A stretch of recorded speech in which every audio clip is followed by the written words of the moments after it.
اللہ تعالیٰ کی ایک سنت یہ ہے کہ اللہ تعالیٰ کی جس نعمت کا شکر ادا کیا جائے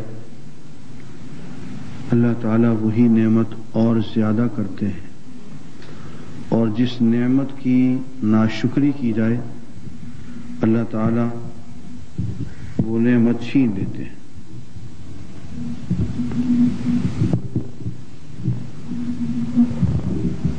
اللہ تعالیٰ کی سب سے بڑی نعمت قرآن مجید ہے۔ سورہ ابراہیم اس آیت سے شروع ہوتی ہے، الف لام را کتاب انزلناہ الیک، یہ کتاب ہے جو آپ کی طرف ہم نے نازل کی ہے، لتخرج تاکہ آپ لوگوں کو نکالیں، لتخرج الناس تاکہ آپ لوگوں کو نکالیں، من الظلمات اندھیروں سے، الی النور روشنی کی طرف، بِإِذْنِ رَبِّهِمْ ان کے پروردگار کے اذن سے، اجازت سے، اِلَى صِرَاطِ الْعَزِيزِ الْحَمِيدِ اللہ جو زبردست ہے اور اپنی ذات میں خود قابل تعریف ہے، اس کے راستے کی طرف لوگوں کو نکال کھڑا کریں۔ آگے چل کے فرمایا وَإِذْ تَأَذَّنَ رَبُّكُمْ، اور جب تمہارے پروردگار نے یہ بات وضاحت سے فرما دی، لَإِن شَكَرْتُمْ کہ اگر تم نے شکر کیا، لَأَزِيدَنَّكُمْ تو میں تمہیں اور زیادہ نعمت عطا فرماؤں گا، وَلَئِن كَفَرْتُمْ اور اگر تم نے ناشکری کی، کفر کے معنی ناشکری کے بھی، اور اگر تم نے ناشکری کی، کفر کیا، ان عذابی لشدید تو میرا عذاب بہت سخت ہوا کرتا ہے۔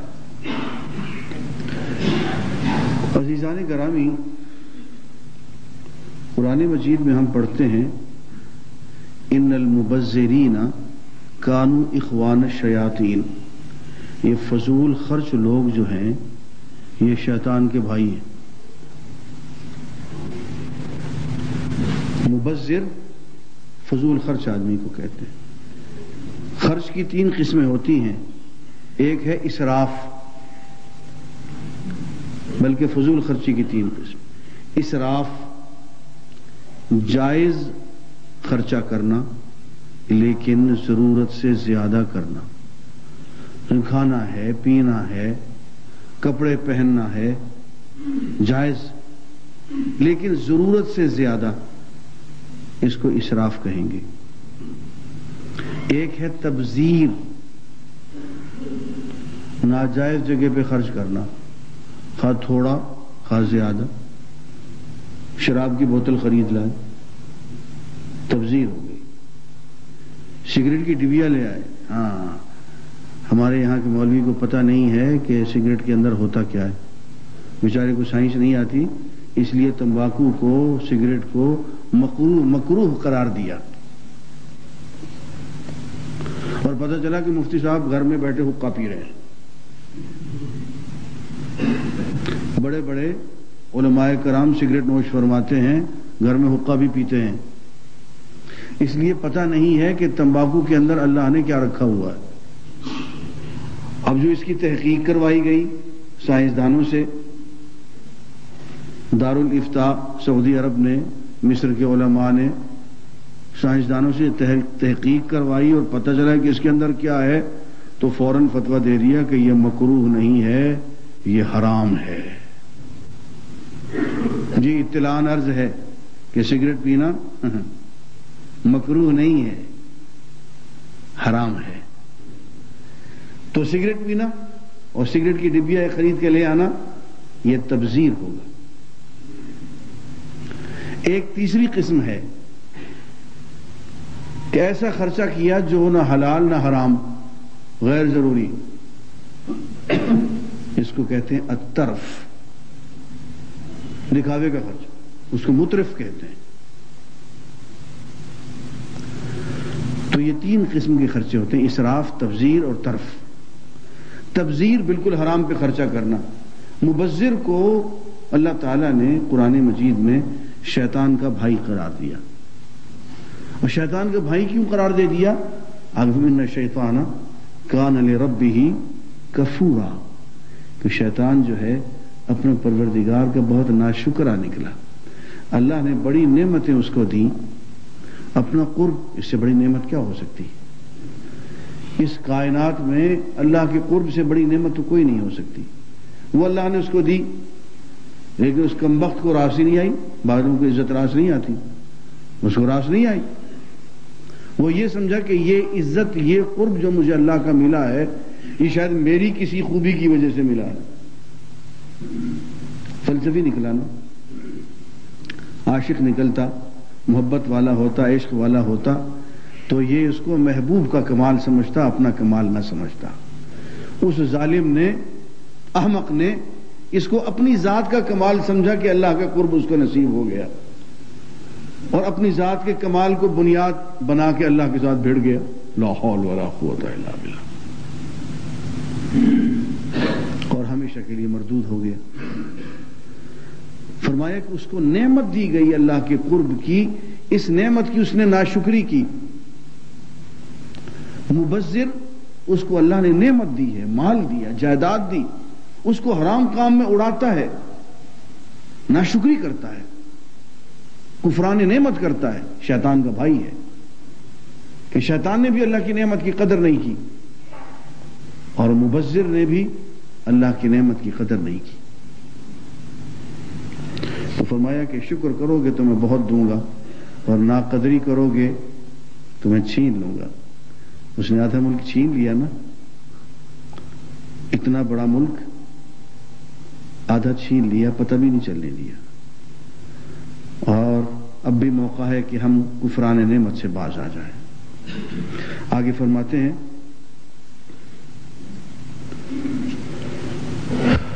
قالت رسلہم، اللہ کے رسولوں نے اپنی امتوں سے کہا، افی اللہ شک فاطر السماوات والارض، لوگوں نے ان سے یوں کہا، قالوا انا کفرنا بما ارسلتم بہ،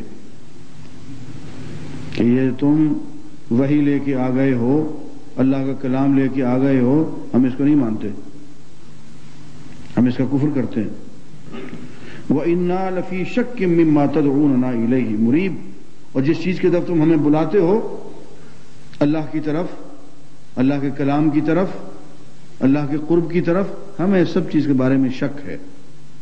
معلوم ہوا کہ یہ شک کی بیماری اس دور کے انٹلیکچوئل کو ہی نہیں ہے، اس دور کے گدھوں کو بھی تھی۔ یہ شک، آج کل تو جو شک کرے اس کو انٹلیکچوئل کہا جاتا ہے نا۔ اللہ کی ذات میں شک کرتے ہیں، بڑا انٹلیکچوئل آدمی، بڑا ذہین ہوگا یہ۔ لیکن یہ آج سے 3000 سال پہلے کے جاہلوں اور گدھوں کا ذکر ہو رہا ہے کہ وہ شک کر رہے تھے اللہ کی ذات پہ۔ معلوم ہوا کہ یہ وہی دقیانوسی ذہنیت ہے جو 3000 سال پہلے احمقوں میں پائی جاتی تھی۔ آج کا انٹلیکچوئل، بلکہ سوڈو انٹلیکچوئل، اسی میں مبتلا ہے۔ تو اللہ کے رسولوں نے کہا، قالت رسلہم افی اللہ شک، کیا اللہ میں تمہیں شک ہے؟ فاطر السماوات والارض، جو آسمانوں اور زمین کا پیدا کرنے والا ہے، یدعوکم، وہ تمہیں پکار رہا ہے، لیغفر لکم، تاکہ تمہیں بخش دے، من ذنوبکم، تمہارے گناہوں کو معاف کر دے، ویؤخرکم الی اجل مسمى، اور تمہیں ایک مقررہ مدت تک تمہیں مہلت عطا فرما دے۔ عزیزان گرامی، علامہ اقبال رحمۃ اللہ علیہ قرآن مجید کے عالم اور عارف تھے۔ بہت خوبصورت بات انہوں نے کہی ہے کہ اللہ کی ذات میں شک نہیں کیا جا سکتا۔ شک کرنا ہی ہے تمہیں تو اپنی ذات پہ کرو، اپنے آپ پہ تو شک کیا جا سکتا ہے۔ بھائی اس وقت میں آپ کے پاس بیٹھا ہوا ہوں، آپ میرے سامنے ہیں، ہم کہتے ہیں جی ہمیں ایک دوسرے کی ذات پہ شک ہے یا نہیں؟ آپ کہتے ہیں جی نہیں۔ بھائی کیوں نہیں؟ یار ہو سکتا ہے کہ آپ بھی خواب دیکھ رہے ہوں، میں بھی خواب دیکھ رہا ہوں، شک ہو گیا نا؟ ہم اس وقت بیٹھے ہوئے ہیں، کئی مرتبہ خواب میں اس طرح سے بیٹھے ہیں، کئی مرتبہ خواب میں ایسی تقریریں آپ نے بھی سنی ہوں گی، میں نے بھی سنی ہوں گی، کی ہوں گی۔ یہ سب کچھ جو ہمارے سامنے ہو رہا ہے، ہو سکتا ہے یہ سب خواب ہو۔ اور اگر میں آپ سے کہہ دوں ایک فلسفے کی طالب علم کی حیثیت سے کہ ذرا ثابت کر کے تو دیں کہ یہ خواب نہیں ہے، میری بات کو ذرا غور سے سنیں۔ اگر میں آپ کو اس چکر میں ڈال دوں تھوڑی دیر کے لیے کہ جناب اپنا وجود ثابت کریں، آپ کہیں کہ جی مجھے نظر نہیں آتا، آؤ میں تمہارے منہ پہ ایک تھپڑ مارتا ہوں، پھر تم پتہ چلے گا میں ہوں یا نہیں ہوں۔ میں کہوں گا بھائی خواب میں کئی مرتبہ تھپڑ کھائے ہیں، اس سے تو ثابت نہیں ہوگا۔ خواب میں کئی مرتبہ بھاگے پھرے ہیں، مار کھائی ہے، چھپتے پھرے ہیں، کئی تم جیسے کئی لوگوں سے جان چھڑوائی ہے، تو مار کھا لینا، یہ پٹائی کروا لینا، یہ تو خواب میں بھی ہوتا ہے۔ تم کیسے ثابت کرتے ہو کہ تم اس وقت میرے سامنے موجود ہو اور تم خواب نہیں دیکھ رہے ہو یا میں خواب نہیں دیکھ رہا ہوں؟ آپ 2 منٹ کے اندر بھاگ جائیں گے اگر میں فلسفیانہ شرارتوں پہ اتر آیا۔ آپ یہ ثابت نہیں کر سکیں گے کہ آپ موجود ہیں۔ علامہ فرماتے ہیں کہ تیری نگاہ میں ثابت نہیں خدا کا وجود، میری نگاہ میں ثابت نہیں وجود تیرا۔ شک کرنا ہے تو اپنی ذات پہ شک کرو، اللہ پہ تو شک ہی نہیں ہو سکتا۔ اور دیکھو ایک بات کہتا ہوں، اس کو اب ذرا فلسفے سے ہٹ کے محبت والے کی نظر سے سوچئے گا۔ شاید اللہ کے وجود پہ میں بھی کئی مرتبہ شک کر چکا، لیکن جب بات یہاں پہ آ کے ٹھہرتی ہے کہ یار اللہ کے بارے میں خبر تو محمد رسول اللہ نے دی ہے، یار اب تو غلط نہیں ہو سکتی۔ خبر دینے والا کون ہے؟ اگر خبر دینے والا کوئی منشی معراج دین ہے پھر تو بات الگ ہے، لیکن خبر اگر محمد رسول اللہ صلی اللہ علیہ وسلم نے دی ہے تو اس بات کی تو پوری کائنات نے تصدیق کر دی ہے کہ دنیا ادھر کی ادھر ہو جائے، محمد رسول اللہ کے منہ سے جھوٹی بات تو نہیں نکل سکتی۔ افی اللہ شک، یار شک بھی تمہیں اللہ پہ ہے؟ فاطر السماوات والارض، جس نے کہ آسمانوں اور زمین کو پیدا کیا۔ یہ تمہیں آسمان زمین نظر نہیں آتے؟ ان کو تم نے پیدا کیا ہے۔ آگے چل کے یہ بھی ہم آیت پڑھیں گے، ام خلقو، کیا ہے جی آیت پڑھیں، ہم خلقو من غیر شیء، کیا بغیر کسی چیز کے عدم سے خود بخود انہوں نے اپنا وجود اختیار کر لیا ہے؟ ام ہم الخالقون، کیا اپنے آپ کو انہوں نے خود پیدا کر لیا ہے؟ قرآن مجید کی منطق پہ آپ ذرا غور کریں، غور کرو کہ تم نے اپنے آپ کو خود پیدا کر لیا ہے، بغیر کسی چیز کے خود بخود وجود میں آ گئے ہو، اپنے آپ کو پیدا کرنے والے خود ہو، اپنے آپ کو زندہ رکھنے والے خود ہو، تمہیں اپنے وجود پہ اختیار ہے۔ تمہیں پتا ہے تمہارا دل کس طرف ہے، جگر کدھر ہے؟ وہ کہتے جی کالجے چ درد میں کالجا کتنے، کہتے جی اتنے، میں کہ سبحان اللہ۔ تمہیں تو یہ بھی پتا نہیں تمہارا جگر کہاں ہے، تمہارا گردہ کہاں ہے، تمہارے پھیپھڑے کہاں ہیں، تمہارا دل کہاں ہے، کیسے وہ حرکت کرتا ہے۔ یہ تمہارے حکم سے، تمہارے پروگرام کے تحت تمہارا دل حرکت کر رہا ہے، تمہارے جسم میں خون گردش کر رہا ہے۔